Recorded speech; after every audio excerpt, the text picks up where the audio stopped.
भूतिया जंगल की कहानी। गांव के किनारे एक बड़ा और घना जंगल था, जिसे लोग भूतिया जंगल कहते थे।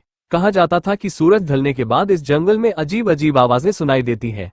किसी ने वहां भटकते साए देखे थे, तो किसी ने किसी के हंसने की डरावनी आवाज। इस जंगल से गुजरने की हिम्मत कोई नहीं करता था।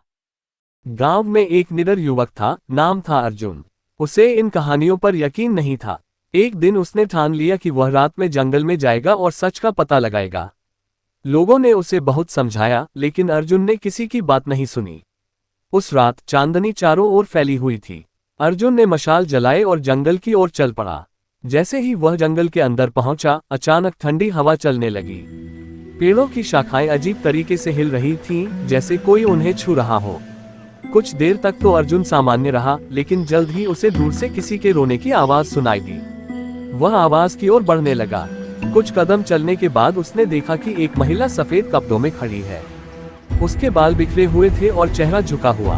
अर्जुन ने हिम्मत करके उससे पूछा, तुम कौन हो? यहाँ इस वक्त क्या कर रही हो?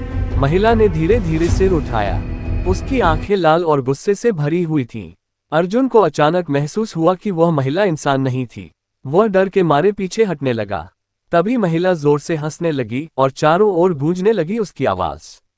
अर्जुन ने मशाल फेंकी और भागने की कोशिश की, लेकिन जंगल में रास्ता ढूंढना मुश्किल हो गया। भागते भागते वह एक पुराने पेड़ के पास पहुंचा। वहां एक